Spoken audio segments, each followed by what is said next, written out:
Good morning, afternoon, everyone. My name's Rod Hutchings. I'm coming in from Melbourne, Australia, and it's just ticked after midnight here, so nice and early here for me. All right, I'm excited to welcome you today to today's panel on reimagining HR processes, identifying opportunities for technological enhancement. Like, what a topic.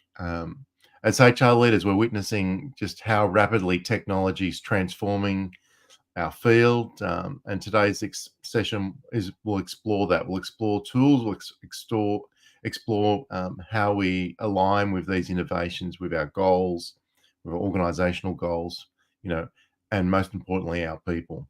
So to get us started, let's bring forward our panel. Got an amazing panel. I'm going to share plenty of insights from their experience in leveraging technology to really drive HR transformation. So, alrighty, and welcome everybody.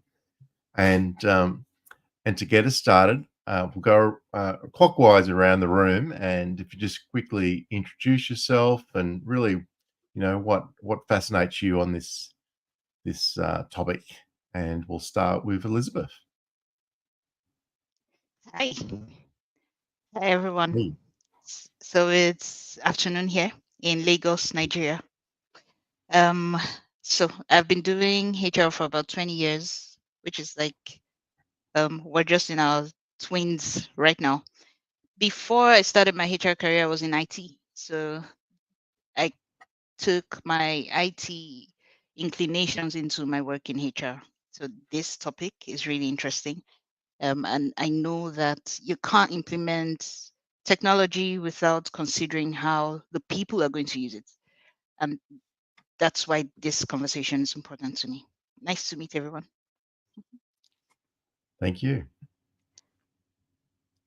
Good to meet you. And is it Chiara? I can't pronounce your name. Chiara. Chiara Bersano. I've been in HR technology for a long time. I find fascinating the connection of technology and people, so much more than the technology and money. That's really it's the people that drive it, and the soul of people that is there. I've never been part really of HR, but always HRIS or HRIT, both at vendor, at consultancy firms, and at customers, various customers, usually very very large customers such as Nestle, Philip Morris, and so on. Leading the type of technology that can best help to drive structure and decision. I am today sharing my life between California and Italy, and delighted to be here and meet all of you. Thank you. Really looking forward to learning and talking with you. And next, Susan.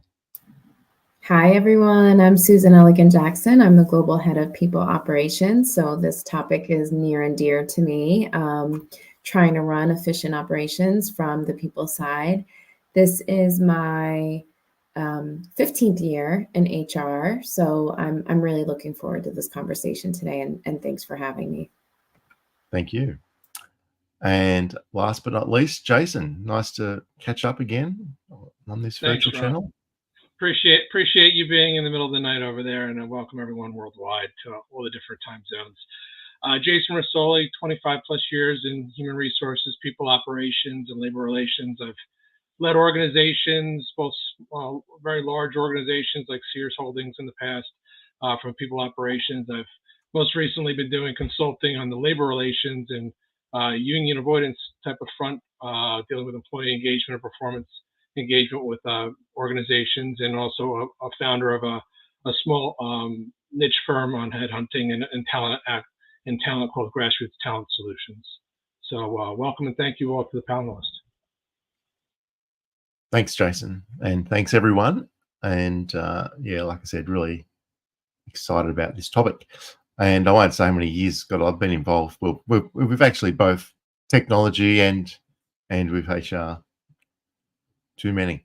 So, all right. So As we begin today's discussion on reimagining HR processes, let's look into the future. And I'm going to come to Jason to start us off with the first question, and then everyone else can sort of jump in after Jason. But just wanted to think to the future, and how do you see technology reshaping the landscape of HR in the next 5 to 10 years? I mean, 5-10 years is a long time, but in the near future. So over to you, Jason. Yeah, I kind of like to look back a little bit, and if my audio is a little bumpy, I'm sorry, guys. But we wouldn't be able to have this conversation right now if it wasn't for the evolvement of technology. I mean, when I started my career, there was no video conferencing, there was no cell phones even. And I don't like to date myself, but that's the truth. We barely were coming online with email. There was still paper, couriers and mail rooms that were actively employing people. Those are all going away. There was a reprographics department that used to make photocopies within organizations. Kiara saying, yes, I remember, right?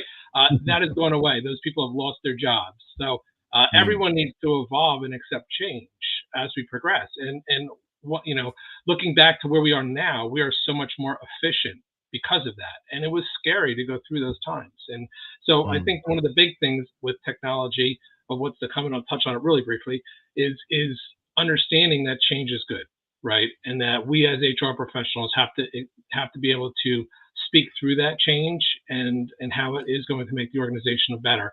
Now, a couple of examples, evolving technology in talent acquisition, being able to do predictive screening and talent matching, even using ChatGPT for Boolean search strings so that you can create them very easily as a very basic use of technology. Employee engagement results, which I've used to, again, utilize employee answers to and understand predictive modeling when it comes to turnover and retention of employees based on those key results. And then again, surveys that are being able to be done through easy access through cell phones nowadays and other devices, making it very easy. And then lastly, I'll just touch on real quick the ability to use learning and development devices in an interactive and even realistic type of virtual reality setting nowadays. So again, what I've used learning systems that were almost games. They were, someone was playing a game, but they were learning. So, and then being immersed in those games through virtual reality. So the learning and development teams are going to have a lot of progress with this moving forward. So those are just a couple of the things that I see coming down the road, or continuing to evolve and get better down the road. On top of, again, HR process automation, which I consult with a company called Wayside, which is very involved with doing that as well, with process automation of answers and employee questions through chatbots and so forth. Thanks, Jason. Who else like to add in on Jason's start on that topic? If I can go. Yeah, go, Elizabeth. Yes, definitely. So what I think is, how HR's big thing over the last 10 years is how to increase tailoring of solutions to the needs of the people, to the needs of the business. What we're going to see more is that the HR teams that sort of come out on top, that are big in terms of value creation for the business, will be the ones who are using technology to scale up personalization of solutions. So Jason's spoken about L&D and just data-driven recruitment. It will get down to the point where, how are you tailoring your employee experience, your leadership experience, your onboard experience for the people who are joining to suit their learning styles? How do you use technology to do that? So it's no longer going to be enough to have processes automated. Is why are they automated? What extra value can they create for the business? So I think the HR teams that are going to be, the ones using technology for good, for great, will be the ones who are tailoring it more to the person needs, giving people those individual employee experiences. Some great points there, Elizabeth. Susan, would you like to add anything to this one? Yeah, I think just to build a little bit on what Elizabeth mentioned, like I think employee experience platforms are going to be a big thing, right? And continue to be a big thing. The personalization, the gain traction, integrating various aspects of, the HR lifecycle and into one user-friendly interface where, back in the day, we might have been going here and there and everywhere to walk through that life cycle. I think that's probably a thing of the past. And then just to add some color on something Jason noted, which I thought was great, I think we're going to see regulatory compliance aid in kind of like the futuristic ways of which we leverage technology and automation to ensure compliance with just labor laws and just an ever-changing global market too. Yeah, I think that the point about compliance is really trying to catch up, I think, with all the changes that are happening.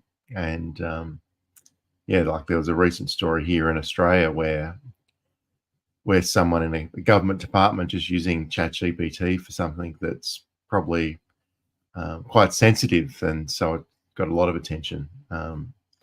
So I think there's a lot to catch up with how organisations are, organised to use these things, because obviously it's quite effective, but then there's a whole another layer, isn't there, around the privacy and where that data is going.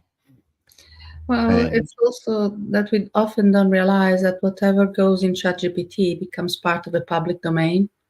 I was talking recently with one of the CIO of the UN packet of organizations, and he was telling me something he is struggling with is how to protect the information that is being shared from being used for translation purposes or for something else by his own teams in ChatGPT.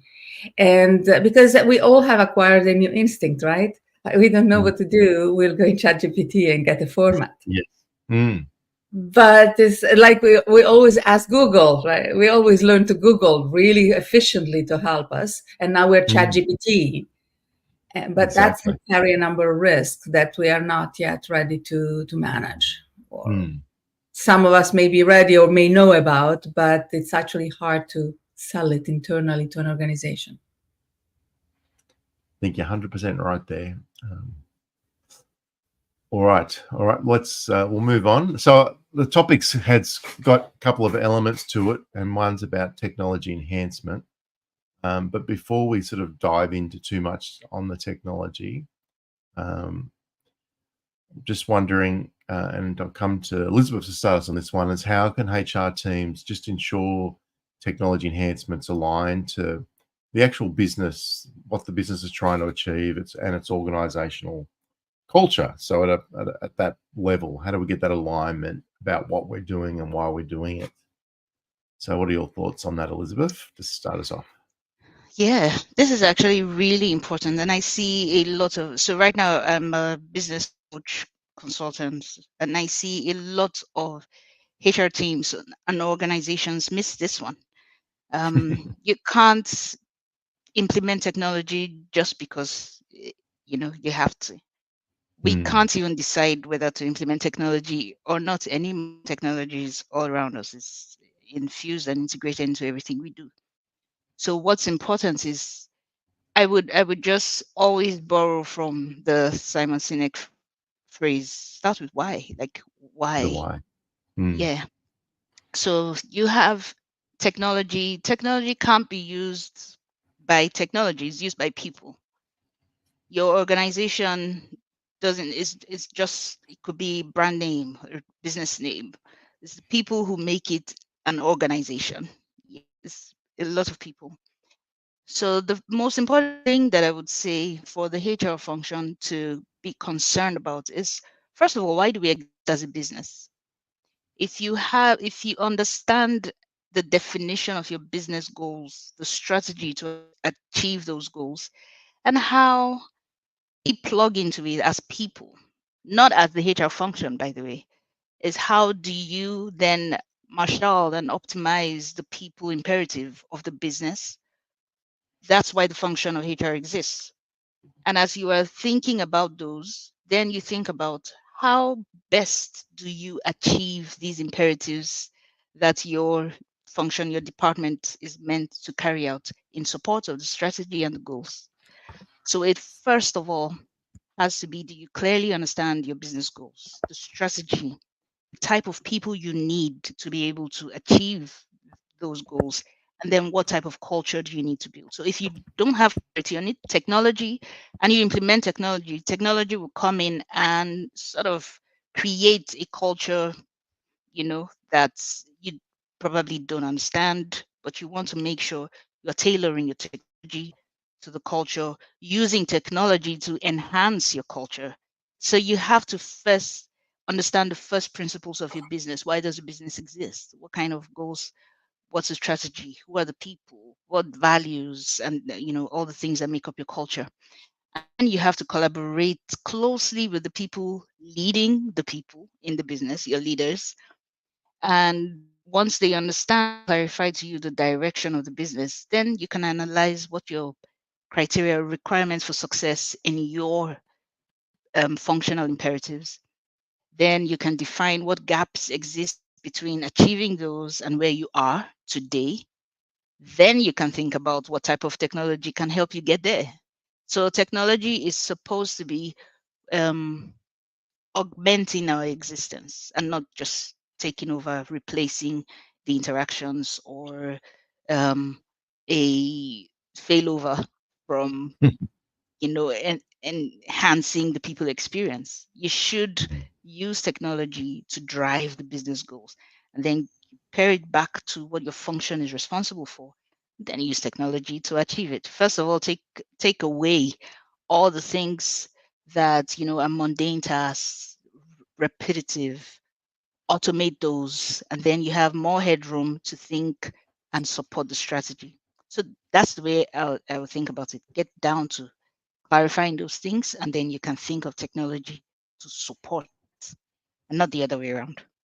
Yeah, well, it's quite a robust start on that, and yeah, I think, like you said, it's really about augmenting is what the purpose is, but yeah, and then the why, how you started the whole answer was pretty right. Jason, you got anything to add to this question? No, I think the big point though, from a barrier is the privacy, which we already spoke to. I think organizations absolutely want to use technology to the extent possible, whether it's again AI, or other sorts of implementations. But the big problem is losing control of the data, right? Whether it's corporate data, financial and business data, or losing control somehow of the employee sensitive data and any possible repercussions from that. I don't think we've seen really a really large data breach of any of the large language model learning platforms like ChatGPT, Perplexity, Claude, et cetera. I mean, the first onset of a large data breach that goes public, I think you'll see a huge pullback.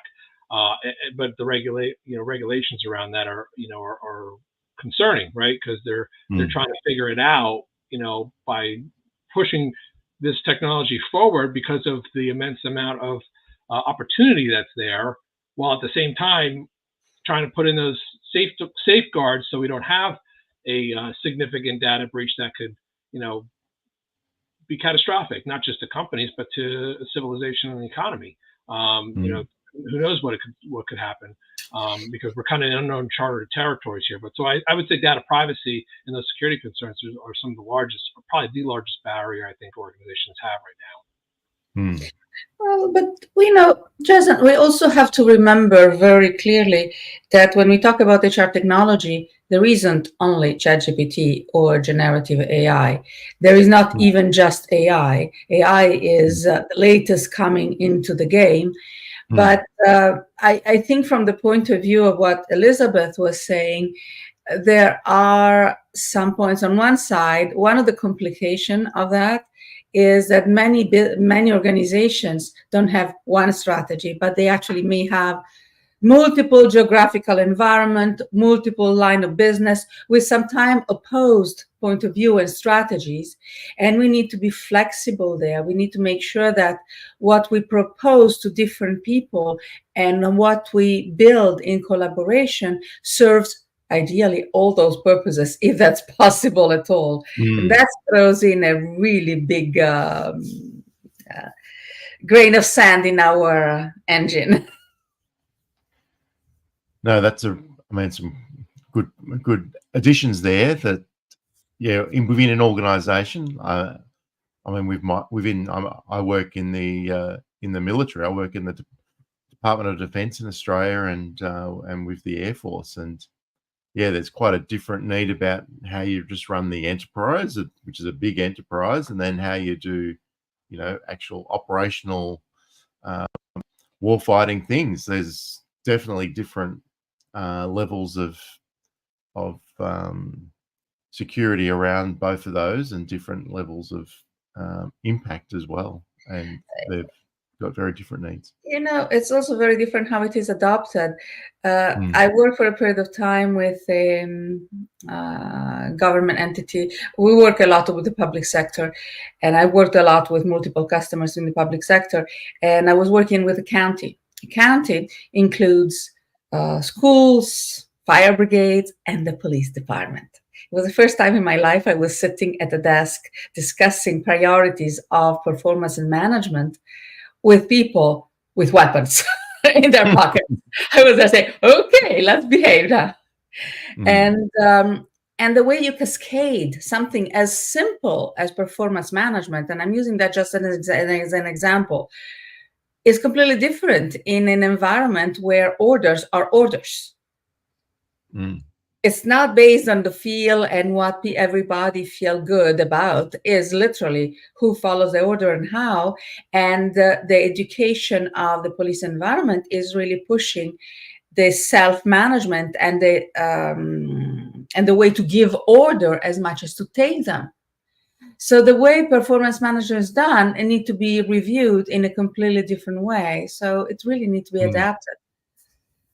Maybe I would be very interested in hearing your point of view on this kind of topics with you, Brad. Yeah, okay. Yeah. Now on the last question, have you got anything you want to share as well, Susan? No, I think the biggest thing for me I was going to share, and we've really touched it, is the needs assessment. Like, the technology is great, but what are we solving for, and how do we get it aligned with our strategic objectives? And I think Elizabeth, you hit that pretty strong at the onset of this conversation. No, absolutely. All right. Well, let's come to our third question. So the topic's about technology, and it's about processes. So, and I'll come to Chiara. I hope I'm pronouncing it right. In your view, what are the processes most impacted by technology, and what sort of technologies, obviously beyond AI as well, are having greatest influence in these particular areas of these where we're impacting processes? An easier way to answer would be to say which one are not. That's true. Now, the ones that come most often in the mind nowadays, and the one that every vendor is having proposals pretty much aligned most of the time, is, recruitment and onboarding, learning and development. These are fairly obvious use cases. And because they're so heavily impacted by the new wave of AI, that it's clear. Now, the use cases and they're both very aligned, because recruitment goes into onboarding, goes into learning and development, so it's pretty much a lineup. When you look at recruiting, the classic is the job description writing and all this kind of things. To be honest, they're not. I don't find them game changer. They're so obvious that it comes like, okay, fine, let's get on with something a bit more entertaining and a bit more fun. But the fun part is they're all counterbalanced by the fact that our candidates are learning to do the same thing. in parallel, because we do a job description and an AI assisted approach to support the candidate conversation, and the candidates are using ChatGPT to build job letters and CVs that answers systematically exactly using the words. Candidates who are writing sets of white print key words on the CV, so those are seen and read by the ATS, and pulling up the candidate even as the actual human recruiter doesn't see them on the print, right, and disregard them. So there's so many games that are being played in the area. I think it's flattening, the whole field will flatten pretty much and pretty quickly at that level, because there is too much counterpart and too many games played. Now, where I found areas that I find particularly interested, and we're going back to what Elizabeth was saying, with what Susan was saying, is looking at the employee experience. So specialize in the employee experience and being able to answer more closely to what the employee wants. And these are all things that are in the work. The way to support collaboration and to automate mundane activities, which is happening as we go. So I find the privacy part, and even more so the bias part, sort of scary. Many people are worried about that.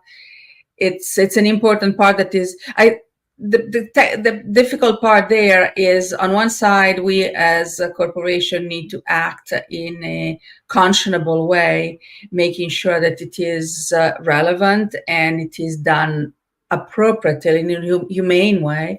But in parallel, we see that governmental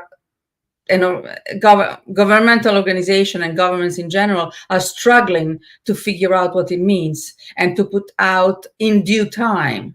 By the time they put out legislation, the whole technological environment have moved 3 steps forward. So it's a race to figure out how to manage that part. I find that is absolutely fascinating to follow and important.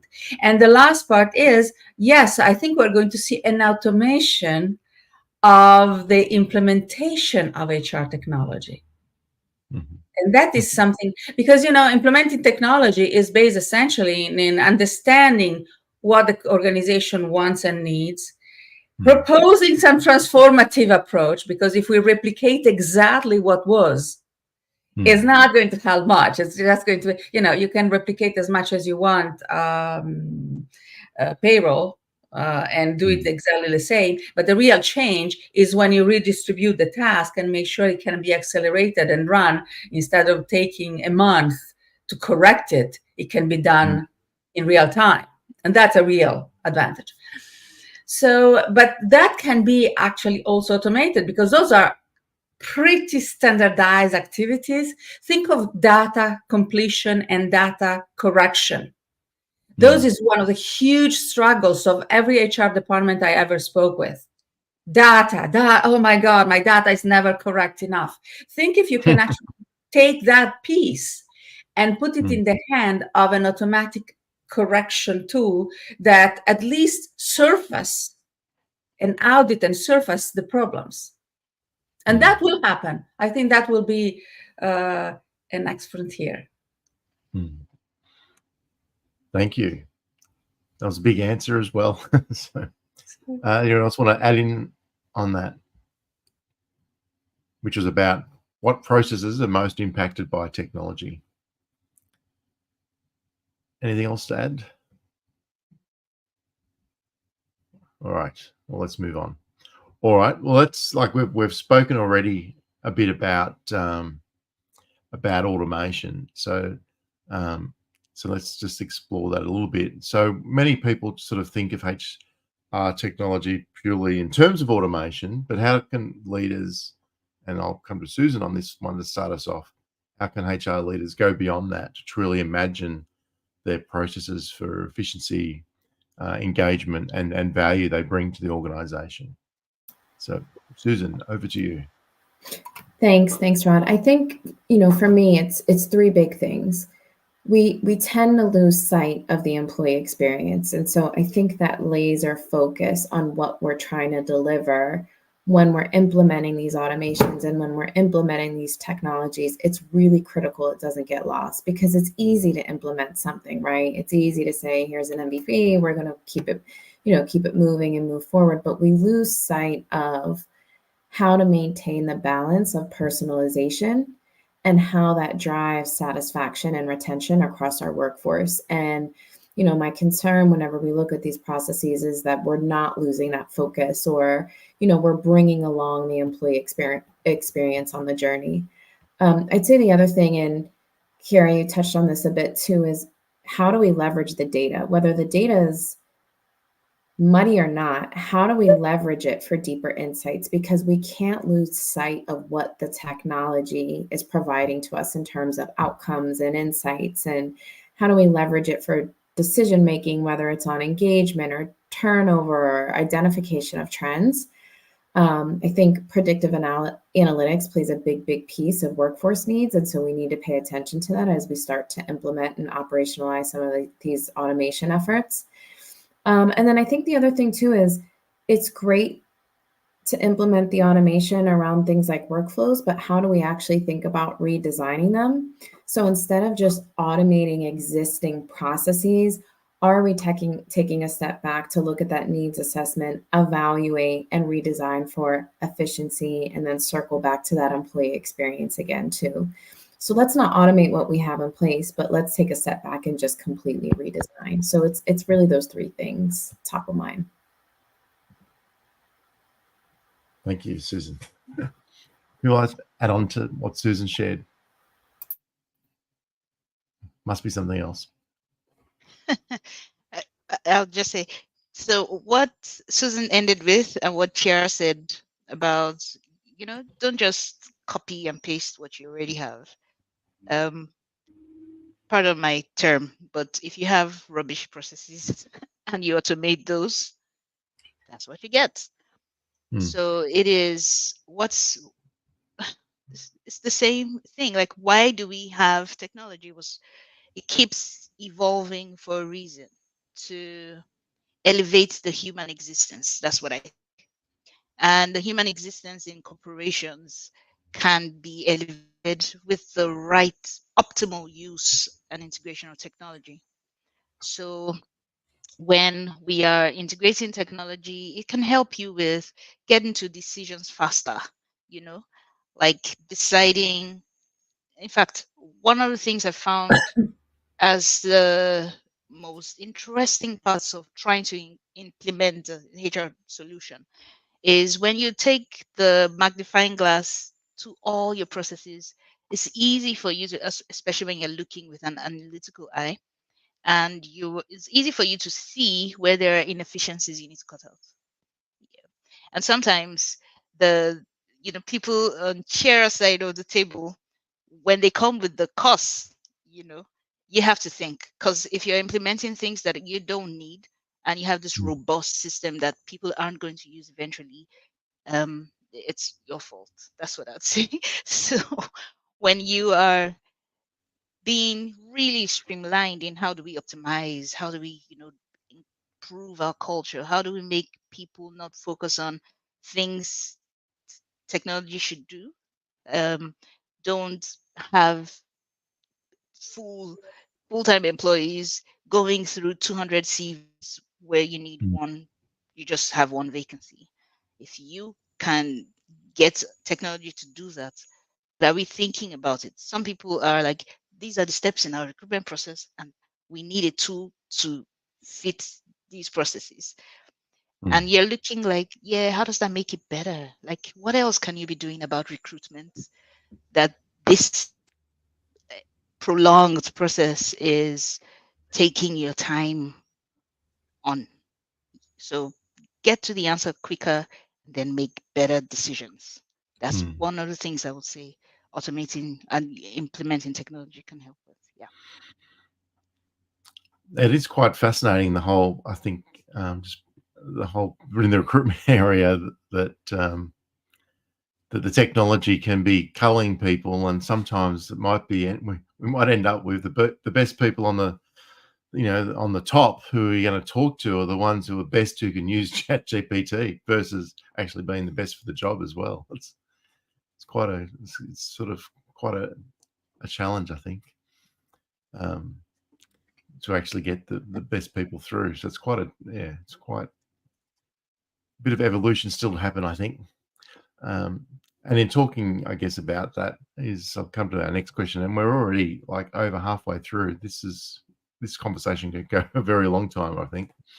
But I just want to then we've spoken quite a bit about it already, but artificial intelligence is really, definitely a very hot thing at the moment, and game changer for many parts of industry, including HR. And I'll come to Jason for this one, and just whether you can just share how AI-powered tools have helped improve employee engagement and operational efficiency in your experience. I think it's helped streamline processes, right? It's a double-edged sword, because you're streamlining processes, but you're typically affecting workforce at the same time and causing disruption through job security concerns. But overall, the streamlining of processes is huge. Real-time feedback to employees and answers is an immense one. When I talk about chatbots and being able to get employees easily get answers to questions instead of having to search through multiple websites or calling and waiting for an email or a phone back from an HR professional or someone else to get an answer to a question.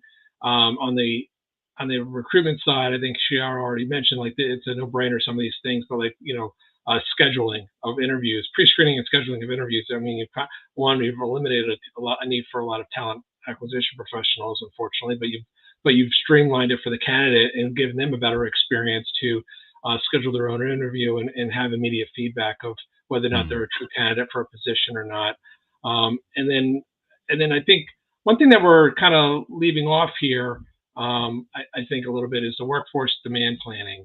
The aspect of technology, and that's huge. I mean, it's kind of a crossover, really, of is it an HR process or is it a business process? But either way, it reflects back as an HR solve of what's coming down the pike. Where are companies going into the future when it comes to demand planning of their people, and what the needs are. 1, 5, 10 years down the road, like you mentioned originally, Rod, in this question.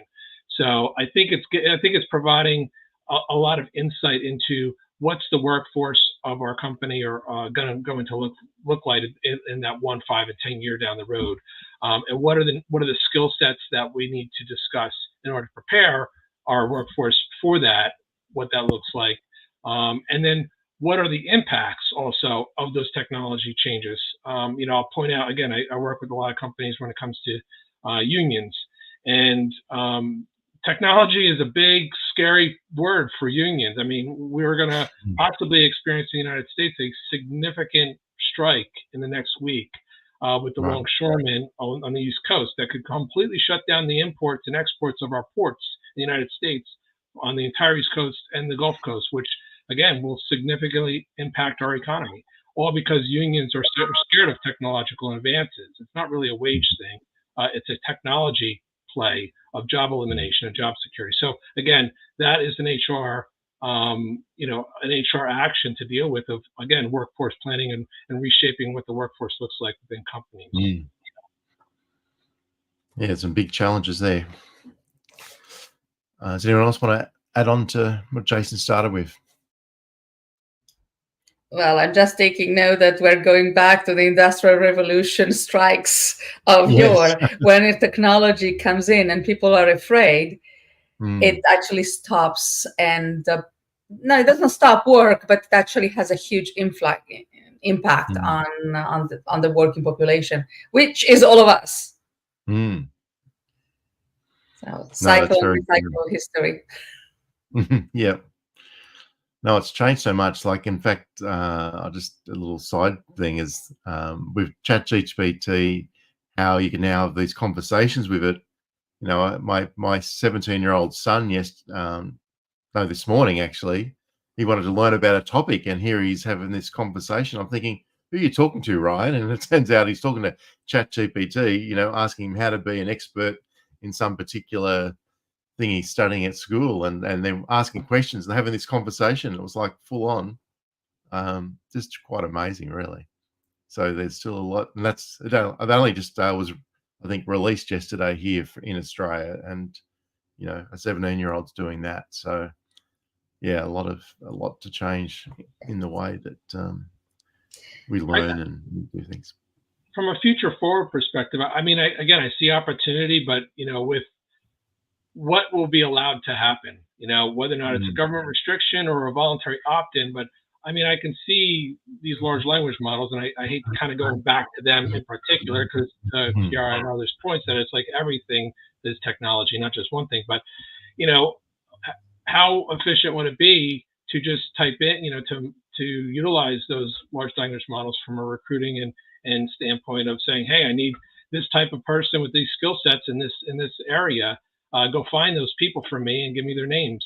But obviously privacy is preventing that. However, if there's an allowance for people to opt in and say, hey, yeah, share my resume on this. And in case there's you know, that could completely eliminate Indeed and LinkedIn and pretty much every other social platform, because they'll be using large language models to help find these people and make those connections, which could be a very, very good thing, very scary thing, but a very, very good thing on just one simple HR process now, which is talent acquisition. So, I mean, and then you go to the monetization of these large language models for advertising and businesses and everything else. There's huge potential there that could just wipe out Google. I mean, Google is in existence because it's an advertising monster, right? I mean, if you monetize these large language models, goodbye Google, right? So there's huge implications to these different technologies that could come out. No, absolutely. All right, let's move on to the next question, I think. So I guess technology adaptation can come with its own challenges, and we've just been talking about some of them. And I'll come to Elizabeth to start on this one. In your experience, what are some of the most significant barriers in integrating these new technologies in HR in particular?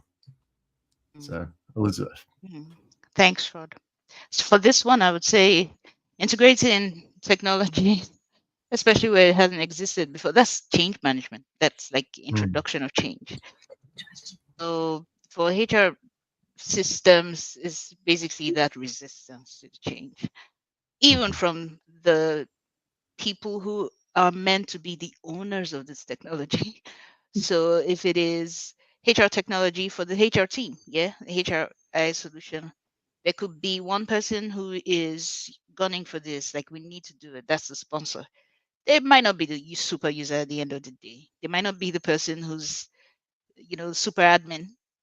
They have their HR associates and departmental heads who are to be using these tools.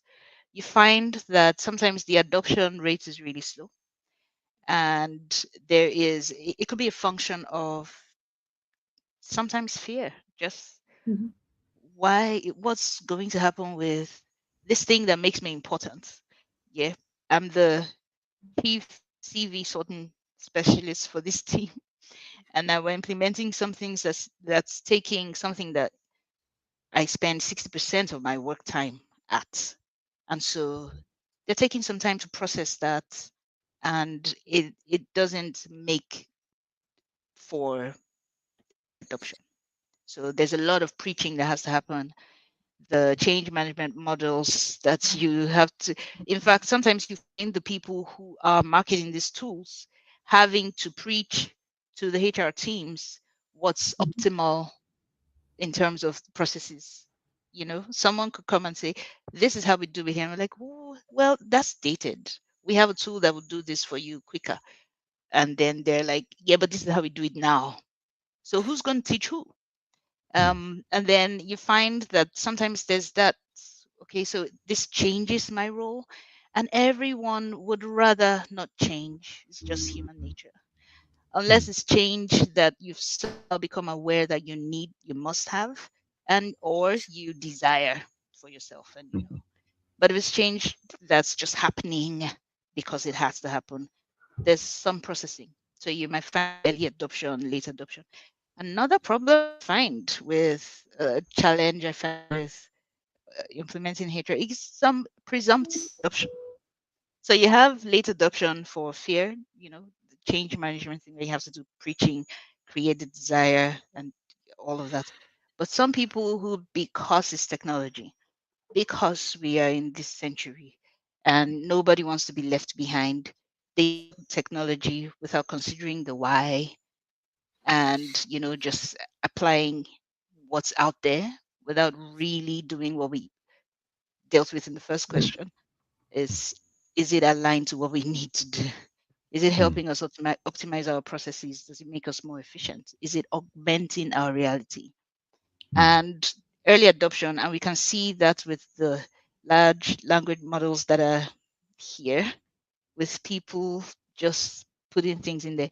In fact, on my team, I had to, if you're putting in information, you know, that's you can just load a document, and you find people uploading documents that have privacy issues with the person's name and everything.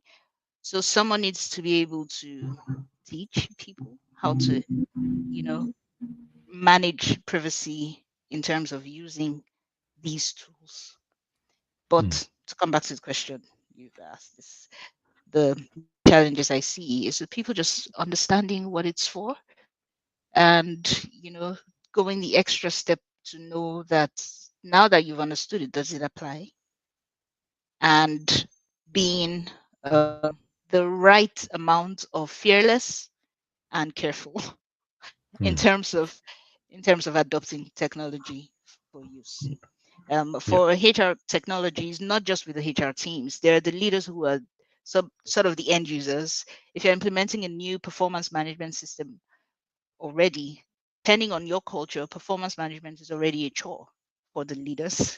Yeah, for some people it's not, but for a lot of companies, performance management, the entire framework, is one more thing that they need to do. We have work to do in that regard. But you bring a tool, and if you can't show what's in it for them, and if it can't make their processes simpler, you know, more exciting to do, and just makes them use their brain for what their brain should be used for, you will have resistance. So the biggest challenge is resistance. And I think as a profession, there's a little bit of thinking as technology people and thinking as the HR function people, sort of wearing two hats, and then thinking as the user, because you need to define what's in it, what's the value for implementing this, and then you can break some of that resistance barrier. Yeah. All right. We might let anyone else want to jump in on this. I think you covered change management is definitely, you know, a very significant element of being a challenge. I think I'm just curious if anyone's got a point of view on. I think one challenge that I often see, particularly in large organizations, you know, like the organization I'm in, is that you can choose a technology and then there's all these options about how you're going to use it. So working through that when there's disparate needs from different departments and all that stuff, that can be a challenge sometimes to get the most out of it. You know, change management is, or the lack of change management has definitely an impact on poor adoption, but it has an impact on many other things. For instance, something I see all the time is I try to help customers or organizations seeing what is the value of a specific implementation of a specific type of technology. And when you talk about HR, the value of the technology is often in time savings, because time savings translate based on an average salary, in a tangible, or at least a projected saving. But then later on, they come back and say, wait a second, but I don't see that money in the bank. And I'm going to say, of course you don't see the money in the bank, because that's the time saving is maybe 5 minutes per week or 10 minutes per week or an hour per week for your employee groups. If you haven't done change management, not only about how they're going to adopt things, but also why they're doing it and what they're going to do with that extra time, you're going to find that you're spending more time on coffee because they're going to have more coffee breaks. Because it's human. If they have an extra moment of time, they're not going to sit in a group and say, how are we going to use this time in a productive way? They're going to say, okay, I'm done. Let's go for coffee. So even to measure value, you need to make sure that you have a change management approach. If you start cooking with an induction stove, you'll need to do a change management of whomever is using it to teach them that, well, you don't need to boil water for 15 minutes before you make pasta. It's just a dumb example, but I use it often in change management setting to say, it's not scary. If you accept and relearn, you become even more valuable to the organization. But there is a switch in how you do things. That's great points. All right. Well, I'm going to come back to you actually on the next question to start, which is really, so we've talked about change management. How do organizations prioritize when looking at transformation? Should an organization look at a phased approach, or is it better to do, an all-at-once major change? What's your experience? It sounds like you got plenty. There isn't really a best approach, because in fact all these are it's a digital footprint. It's every organization has different priorities. Sometimes it's better to look at what is the burning bridge for an organization. Do they have an end of contract for, say, a recruitment tool that they need to retire? Or do they have the option to change tools or to change technology or to change provider for something where they need to take a decision? Is there, oftentimes in public sector environments, it's difficult to do candidate attraction, because for young people, a government structure is less attractive. It's great later, but on the spot is more difficult to get the right people in. So from that point of view, it's really depending what are the key priority for an organization. Then, of course, it's a matter of technology. In an ideal world, you would start with a core of HR, because core of HR contains the data, and it's easier then to proliferate and to share from there to the rest. But there may be other reasons. So in some cases, it's more relevant to start with an AI, also known as HR analytics or other pieces, because in fact, in AI, HR analytics is very closely related. It may be better to start from there, show a low-hanging fruit, and then go further in restructuring and transforming HR core. It's very depending on the... now, in rare cases, everything is need renewal, or small organization may actually need something because there is nothing before. Think of a startup who's growing fast. They may actually need to tackle several problems at the same time. So, but that's why there are consultants, and that's why people like us in this panel exist, to give suggestion and to say, wait a second, let's do design thinking session and consider what are our options going forward. Anybody else has an idea here? Or no, I completely agree. I mean, you can get the same result many different ways. A lot of it's most of it's user acceptance, and then again, communicating and working with them. And I mean, look at dieting. Someone could lose 20 pounds by fasting for the next 10 days, or they can lose it over the next 2 months by changing their eating habits, or they can change it by doing exercise. There's many different ways to lose 20 pounds, right? And it's what works for you. What's your time frame? What's your implementation? Do you have a wedding 3 weeks from now? You have to lose 20 pounds, like Chiara said. It's an automatic. Or do you have a goal set towards the end of the? So again, there's many different ways to get to the end. It's all about what the user needs are, what the user implementation success is, and then who's helping along the way, whether it's a consultant or what's the appetite for that change, and how drastic is the change. So, but that's just a simple example next to the pasta example, which I also like. Yeah. Being Italian. All right, we've got 5 minutes left, which is not much. We might just be able to get one more question in. And I just want to shift gears then a little bit to it always goes too fast. Yeah, it does go too fast.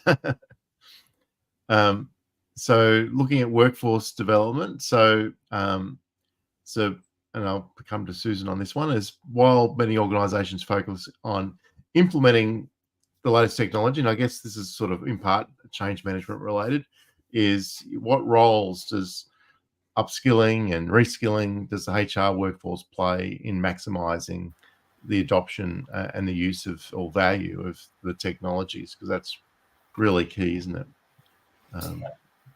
It is. Thanks, Rod. I think, and we've touched on this a bit throughout the panel, but I think the strategic application and how we apply our strategic lens cannot go, unnoticed. And, the criticality around identifying the opportunities, but making sure that our HR professionals are upskilled enough to use the tech as enablement rather than just tools, but aligning it back to what we need to drive from an organizational perspective.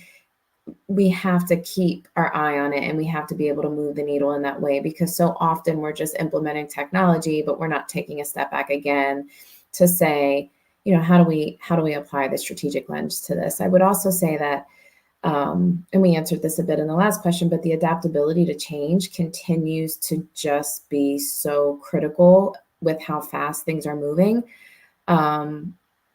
Workforces that are continuously learning are better equipped to adapt to the rapid change. And so how do we upskill our teams and our folks to make sure that they're keeping up with the evolving landscape?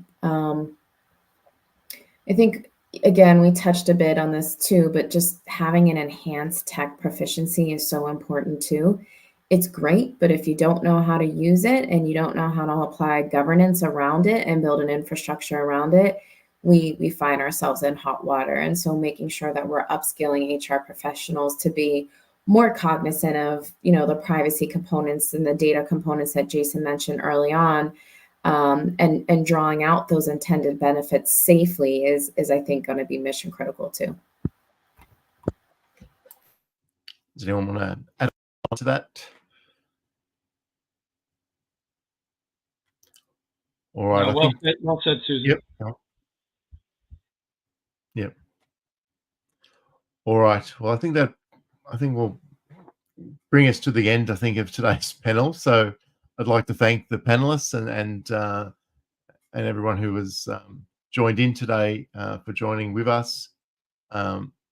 It's been a great conversation, and it's just clear, yes, technology's got lots to offer, but getting success out of it is more than just dropping in some tools. It's really got to be where we started from in this conversation about aligning to the strategy. Why are we doing it? What's the business doing? It's definitely all about the people, about supporting the people. How do you augment, what I think was a word used during the conversation. How do we support? How do we augment them to be able to do better? And a big part of that is what we just spoke about. It's about learning. How do we upskill them to be ready to adopt and use in the best way possible these new processes and technologies? So I hope today's discussions provided you with actionable takeaways in your own organizations. And thank you, everyone. And I look forward to future panels. I think we've got quite a number actually in the next month that are about technology and AI. And so there's a lot more to discuss to come yet. So thanks, everyone.